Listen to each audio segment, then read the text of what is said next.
दोस्तों आज के इस वीडियो में मैं बात करने वाला हूँ फाइनेंशियल फ्रीडम के बारे में और कैसे जल्दी से आप भी फाइनेंशियल फ्रीडम को अचीव कर सकते हो ताकि आप भी अपने पैसों की चिंता को दूर कर सको। दोस्तों जो चीज आज मैं इस वीडियो में शेयर करने वाला हूँ ये स्ट्रेटजी मैं खुद यूज कर रहा हूँ जिससे मैंने फास्टेस्ट तरीके से फाइनेंशियल फ्रीडम को अचीव किया है। ये वीडियो देखने के बाद आप भी ये सिंपल स्ट्रेटजी सीख कर अपनी लाइफ बदल सकते हो। और दोस्तों मैं इस स्ट्रेटजी का कोई भी क्रेडिट नहीं ले रहा क्योंकि ये भी मैंने किसी से सीखी है। बस मैंने अपने एक्सपीरियंस से इसमें गरम मसाला मिला दिया है ताकि ये हम इंडियंस के लिए सूट कर जाए। दोस्तों इस वीडियो में मैं 3 चीजें डिस्कस करने वाला हूँ। ये तीनों क्वेश्चंस कुछ ऐसे हैं जिसका जवाब बहुत से लोगों के पास क्लियरली होता ही नहीं है क्योंकि उनके पास स्कूल का रटा रटाया ज्ञान होता है लेकिन रियल लाइफ का प्रैक्टिकल ज्ञान नहीं होता है। सबसे पहला कि आपको कितना अमाउंट चाहिए आपको फाइनेंशियली फ्री होने के लिए, और दूसरा आप उसको कैसे जमा कर सकते हो और कहाँ, और तीसरा मैं उस अल्टीमेट स्ट्रेटजी के बारे में बात करूंगा जिससे आप फाइनेंशियली फ्री हो सकते हो, और उसके साथ में मैं उसके एडवांटेज और डिसएडवांटेज दोनों डिस्कस करूंगा। और दोस्तों वीडियो के एंड में मैं एक इंपॉर्टेंट मैसेज ऐड करूंगा तो इस वीडियो को एंड तक देख लेना बिना स्किप किए अगर आप जल्द से जल्द फाइनेंशियली फ्री होना चाहते हो तो चलिए शुरू करते हैं। दोस्तों हम जब भी रिटायरमेंट या फाइनेंशियल फ्रीडम की बात करते हैं तो हमें 4 टाइप के लोग मिलते हैं। सबसे पहले जो हमें हमेशा यही कहेंगे पैसा सेव करो, उसे इन्वेस्ट करो, और फिर जब वो कंपाउंड होगा और जब आप 60-70 साल के होंगे तो आप फिर इंजॉय कर सकते हो। अगर आप 70 साल की उम्र में दुनिया के सबसे अमीर इंसान भी बन गए तो उसका क्या फायदा, आपके पास उतनी एनर्जी कहाँ होगी उसको इंजॉय करने की। और दूसरी तरफ एक ऐसी कैटेगरी के लोग होते हैं जिनकी दुनिया एकदम अलग ही होती है जिसमें आई एम 100% श्योर आप नहीं आते हो क्योंकि आप लोग ये वीडियो देख रहे हो। इस कैटेगरी में वो लोग आते हैं जो रिटायरमेंट और फाइनेंशियल फ्रीडम के बारे में सोचते ही नहीं है। वो लोग पूरा दिन ऑफिस में रहेंगे, ऐसी जॉब करेंगे जो उन्हें पसंद नहीं, पूरा दिन उस जगह रहेंगे जहाँ उन्हें रहना पसंद नहीं, और फिर भी सैलरी के आते ही वो लोग उसे पूरा उड़ा देते हैं। इनफैक्ट मंथ एंड आने से पहले उनके पास कुछ बचता ही नहीं है। कुछ लोग ऐसा पैसा खर्च करते हैं जो उन्होंने कमाया नहीं है ऐसे लोगों को दिखाने के लिए जिन्हें वो पसंद भी नहीं करते। खैर इस टॉपिक के बारे में हम किसी दिन बाद में बात करेंगे, किसी दिन फुर्सत में किसी और वीडियो में। और तीसरी कैटेगरी में वो लोग आते हैं जिनको लगता है money can't buy you happiness, मतलब छोड़ो जाने दो। इन लोगों के बारे में हम वीडियो के लास्ट में बात करेंगे। और चौथी कैटेगरी में वो लोग आते हैं जिन्हें रिटायरमेंट नहीं बल्कि अर्ली फाइनेंशियल फ्रीडम चाहिए। तो दोस्तों जब हम फाइनेंशियल फ्रीडम की बात करते हैं तो आपके मन में सबसे बड़ा और सबसे पहला क्वेश्चन ये आ रहा होगा कि हमें कितना पैसा जमा करने की जरूरत होगी फाइनेंशियली फ्री होने के लिए, मतलब what's the total amount I am shooting for. और अक्सर मैंने देखा है लोगों के पास इसका सीधा आंसर होता ही नहीं है। वो इसलिए कि जब भी आप लोगों से पूछोगे कि उन्हें कितना पैसा चाहिए तो उनके पास इस बात का सीधा जवाब होगा ही नहीं। कोई कहेगा 5 करोड़ तो कोई कहेगा अरे नहीं 5 करोड़ की वैल्यू 10 साल के बाद बहुत कम हो जाएगी तो चलो 10 करोड़ पकड़ लो। और फिर कुछ लोग कंफ्यूज होके कहेंगे अरे नहीं ये भी कभी खत्म हो गया तो इसे थोड़ा और बढ़ा लो। और इसीलिए जब लोग अपना गोल अमाउंट ही एस्टिमेट नहीं कर पाते तो उसे अचीव करना तो बहुत दूर की बात होगी। और इसीलिए लोग अपना पैसा कहीं भी डाल देते हैं, यहाँ वहां जहां उन्हें लगता है ज्यादा प्रॉफिट मिलेगा, और कुछ लोग बस खर्चा कर देते हैं, जो मेरे हिसाब से बहुत ही सैड चीज है क्योंकि जब आपके पास डायरेक्शन नहीं होता तो चांसेस है कि आप भटकोगे ही। और यही एक वजह थी जिसकी वजह से मैंने ये वीडियो बनाया ताकि आपको भी एक डायरेक्शन मिल सके और आप भी अपना कीमती पैसा और टाइम वेस्ट ना करो। दोस्तों आपको कितना पैसा चाहिए उसके लिए मेरा जवाब काफी सिंपल है, आपका जितना भी मंथली खर्चा होता है तो अगर आपको उतना पैसा बिना काम किए मिल जाए तो आप फाइनेंशियली फ्री हो।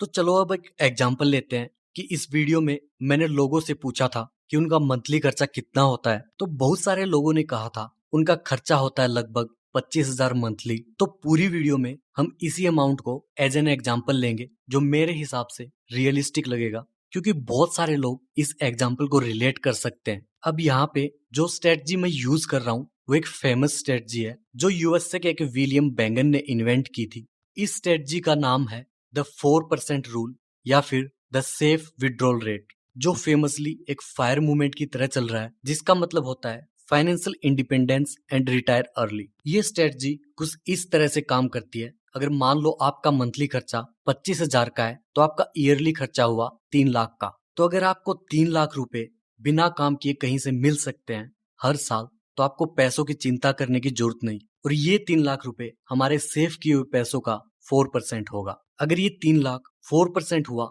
तो 100% कितना हुआ, यानी आपको कितना पैसा जमा करके रखना है, तो वो होगा 75 लैक्स। तो ये वो टारगेट है जिसे आपको सेव करना है अर्ली फाइनेंशियल फ्रीडम के लिए। है ना सिंपल।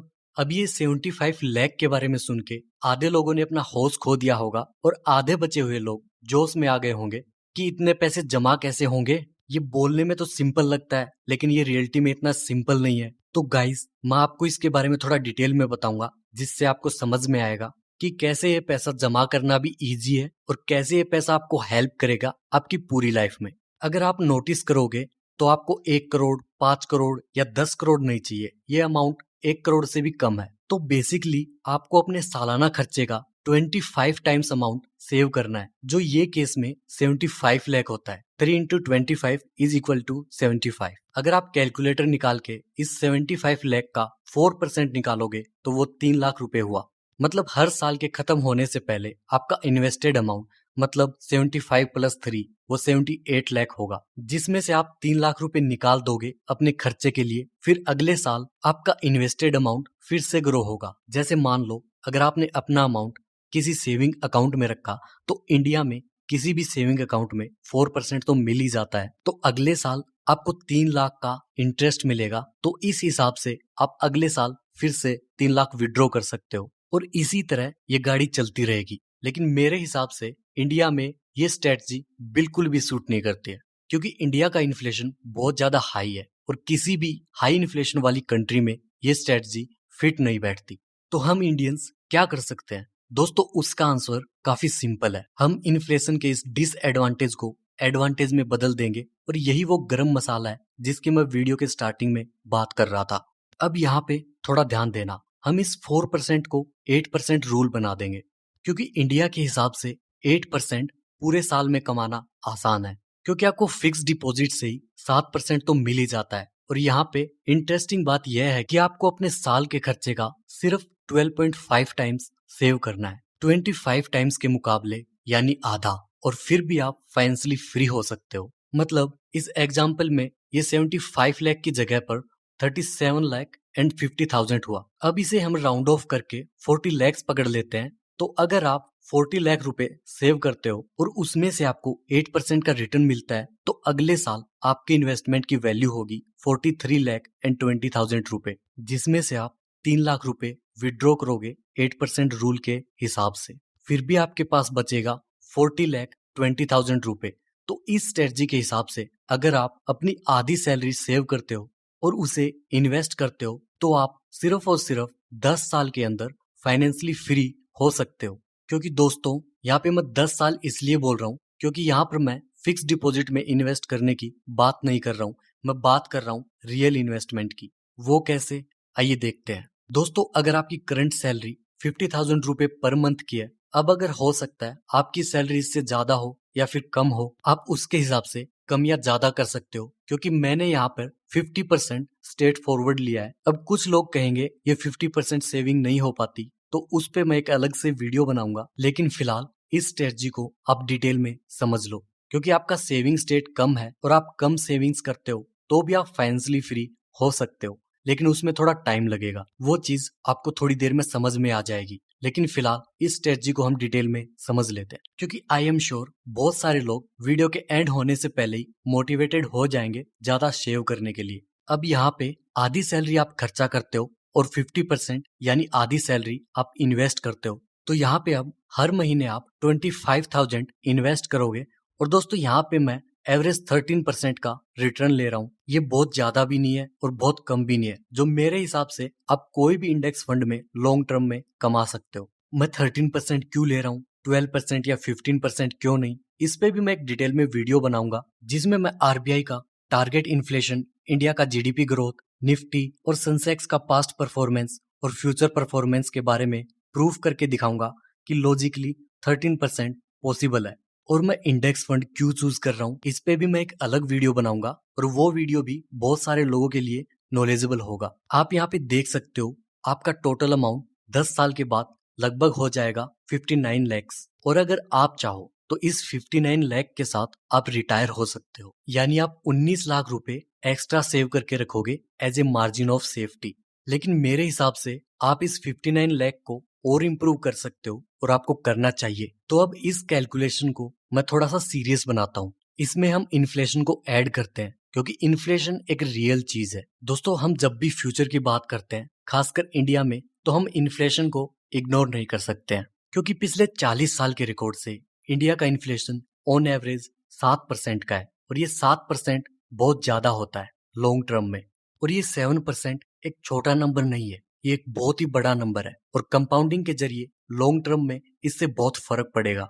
तो दोस्तों, हम छोटा सा एडजस्टमेंट यहाँ पे इस तरह से करेंगे कि हम हर साल 7% इसमें और ऐड करेंगे। मैं यहाँ पे ये मान के चल रहा हूँ कि आप लोग अपनी सेविंग ज्यादा नहीं बढ़ाओगे, आप सिर्फ इन्फ्लेशन के हिसाब से 7% इंक्रीमेंट करोगे और इसके लिए आपको अपनी लाइफस्टाइल बदलने की जरूरत नहीं होगी, एकदम कंजूस बनने की जरूरत नहीं होगी। जैसे जैसे आपकी सैलरी इंक्रीज होगी वैसे वैसे आप अपना इन्वेस्टेड अमाउंट बढ़ाते जाओगे और बीच में अगर आपको कोई बोनस मिलता है या पीएफ मिलता है तो आप वो भी बढ़ा सकते हो। लेकिन मैंने इस कैलकुलेशन में ये सब बिल्कुल भी काउंट नहीं किया है। मैंने सिर्फ 7% ऐड किया है ताकि आपको रिटायरमेंट के बाद हर साल 7% एक्स्ट्रा रिटर्न मिल सके, आपको फ्यूचर में इन्फ्लेशन के बावजूद एक अच्छा रिटर्न दे सके। अब यहाँ पे आपके एक छोटे से एडजस्टमेंट की वजह से आपके टोटल पोर्टफोलियो की वैल्यू होगी 76 लाख और याद रखिए मैंने सिर्फ 13% ही रिटर्न लिया है। अगर आप इन 10 सालों में स्टॉक इन्वेस्टिंग के बारे में सीखते हो तो आपके 15 से 20%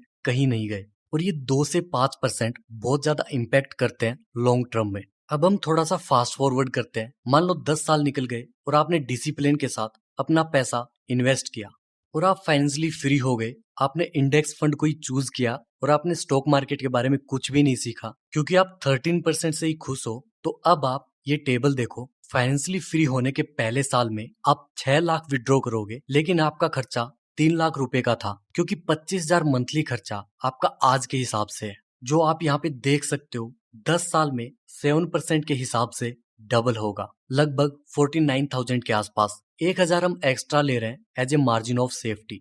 तो दोस्तों, विड्रॉ करते टाइम आपको एक बात का ध्यान देना है कि आपको मंथली विड्रॉ करना है, साल में एक बार नहीं। और इसके दो इम्पोर्टेंट बेनिफिट्स हैं। जिस तरह एसआईपी आपको हेल्प करती है कि आप मार्केट फ्लैक्चुएशन से बचे रहो, और उसी तरह ये मंथली विड्रॉल आपकी हेल्प करेगा कि आप थोड़ा थोड़ा विड्रॉ करो जिससे आपका रिस्क 12 महीने में स्प्रेड हो जाएगा। क्योंकि अगर आपने एक बार में विड्रॉ किए पूरे 6 लाख रुपए तो आप ऐसे टाइम में विड्रॉ ना कर दो जब मार्केट बहुत बुरा था और उसके 11 महीने बाद मार्केट बहुत अच्छा चलता रहा और आप पछताते रह जाओ। तो इसीलिए हम यहाँ पे हर महीना विड्रॉ करेंगे। और इसका दूसरा बेनिफिट यह है कि जब आप मंथली विड्रॉ करोगे तो आपका बाकी पैसा इन्वेस्टेड रहेगा और कंपाउंडिंग के जरिए वो भी ग्रो करेगा।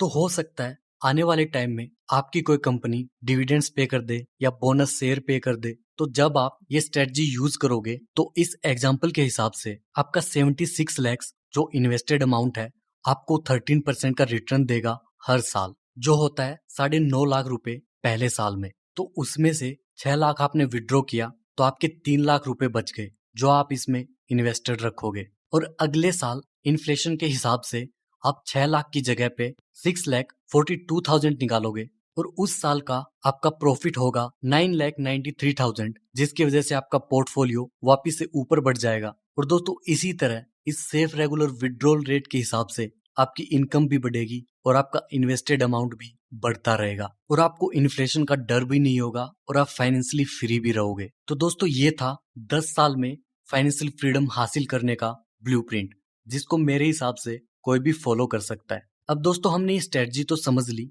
लेकिन अब इसके कुछ एडवांटेज और डिसएडवांटेज भी हैं। मतलब इसके कुछ फायदे और नुकसान भी हैं जो आपके लिए जानना बहुत जरूरी है। लेकिन आगे बढ़ने से पहले अगर आपने यहाँ तक वीडियो को देखा है तो जल्दी से इस वीडियो को लाइक कर दो ताकि ये फाइनेंशियल नॉलेज ज्यादा से ज्यादा लोगों को मिल सके। और अगर आपने इस चैनल को सब्सक्राइब नहीं किया है तो कर लो और बेल आइकन को प्रेस कर दो ताकि आपसे कोई आने वाली इंपॉर्टेंट वीडियो मिस ना हो जाए। तो दोस्तों, इस स्ट्रेटजी के एडवांटेज मुझे आप लोगों को बताने की जरूरत नहीं है क्योंकि मुझे पता है आप लोग बहुत ज्यादा स्मार्ट हो, आप लोगों को पता होगा आप क्या करने वाले हो फाइनेंशियल फ्रीडम हासिल करने के बाद। लेकिन मैं आप लोगों को कुछ यूनिक आइडियाज देता हूँ, उसके बाद हम इसके डिसएडवांटेज की बात करेंगे जो आपको पता होना बहुत जरूरी है। अगर आप मेरी तरह सिंपल लाइफ, नेचर, एडवेंचर पसंद करते हो तो आप किसी ऐसी लोकेशन पे जाके रह सकते हो जो महंगे शहर से थोड़ी दूर हो। तो आपका कॉस्ट ऑफ लिविंग भी कम होगा और आप एक हेल्दी लाइफस्टाइल जियोगे। और या फिर अगर आप कुछ बड़ा करना चाहते हो तो आपके पास टाइम ही टाइम होगा अपने बिजनेस के लिए और अपने ऊपर इन्वेस्ट करने के लिए, क्योंकि आज की तारीख में एजुकेशन ऑलमोस्ट फ्री है, बस लोगों के पास टाइम नहीं होता है। दोस्तों, मैंने 15 साल की उम्र में जॉब करना शुरू किया था और अभी मैं अपनी मिड 20s में हूँ और मैंने टारगेट रखा था कि मैं अपनी सैलरी का एटलीस्ट 60% सेव करूंगा और उसे इन्वेस्ट करूंगा। बस फर्क सिर्फ इतना है कि मैंने अपना सारा अमाउंट डायरेक्ट स्टॉक्स में इन्वेस्ट किया है, जिससे मुझे बहुत कुछ सीखने को मिला है। डायरेक्ट स्टॉकिंग मेरे हिसाब से एक लाइफ लॉन्ग लर्निंग प्रोसेस है। अब दोस्तों, इस स्ट्रेटजी के हमने एडवांटेज देख लिए, लेकिन इसमें बहुत सारी डिसएडवांटेजेस भी हैं। सबसे पहला और सबसे इम्पोर्टेंट कि आपको अपने स्टॉक्स और इन्वेस्टेड अमाउंट को विड्रॉ करना पड़ता है, जो मिस्टर मार्केट पे डिपेंडेंट होता है, जो मेरे हिसाब से एक बुरी चीज है, क्योंकि मार्केट्स काफी फ्लैक्चुएटिंग होते हैं और ये एक डिफिकल्ट मेंटल गेम है। और दूसरी प्रॉब्लम यह है कि आपका कैपिटल बुरी तरह से खत्म होने का रिस्क रहता है। अगर मार्केट कुछ सालों तक बुरा करता है, अगर रिसेशन या डिप्रेशन आता है, तो आपको एकदम बैड मार्केट कंडीशन में भी विड्रॉ करना पड़ेगा, क्योंकि ये स्ट्रेटजी ही विड्रॉल पर बेस्ड है। और तीसरी प्रॉब्लम है इन्फ्लेशन की।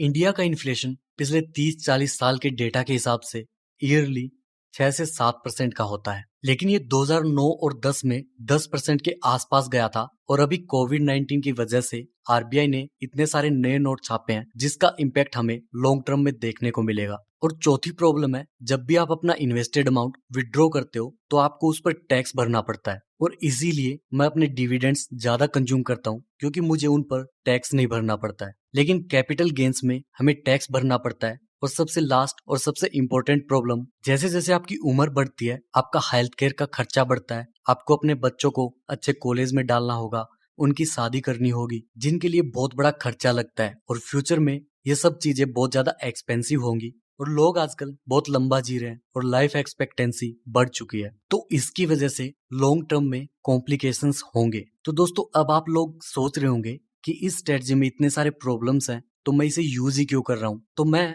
अब आपको अपना फ्यूचर प्लान बताता हूँ, जो है फायर से फायर्ड में कन्वर्ट होने का, यानी financial independence and retire early on dividends. क्योंकि मेरे हिसाब से बेस्ट फाइनेंशियल और रिटायरमेंट स्ट्रेटजी अगर कोई इस दुनिया में है तो वो डिविडेंड इनकम स्ट्रेटजी ही है। और मैंने इतने सालों में जितनी भी रिसर्च की है या फिर जितनी भी बुक्स रीड की हैं, बायोग्राफीज से लेके फिक्शंस या एकेडमिक्स, उससे मैं दावे से कह सकता हूँ कि ये financial independence strategy ultimate financial independence strategy है। और इसके ऊपर मैं एक डिटेल्ड वीडियो जरूर बनाऊंगा ताकि इसे आप भी सीख सको। और इसमें मैं कंपेयर करूंगा बाकी सारे इन्वेस्टमेंट को, जैसे गोल्ड, रियल एस्टेट एक्सेट्रा। तो इन शॉर्ट, फाइनेंशियल इंडिपेंडेंस के लिए आपको सबसे पहले फाइनेंशियल सिक्योरिटी पर फोकस करना है, जिसमें आप इमरजेंसी फाइनेंशियल फंड जमा करके रखते हो, जिससे आपका साल या 2 साल का खर्चा कवर हो सके। अगर बाय चांस आपका जॉब छूट जाता है या कोई इमरजेंसी आती है तो उसके लिए वो काम आता है, जो मैंने इस वीडियो में डिस्कस किया है।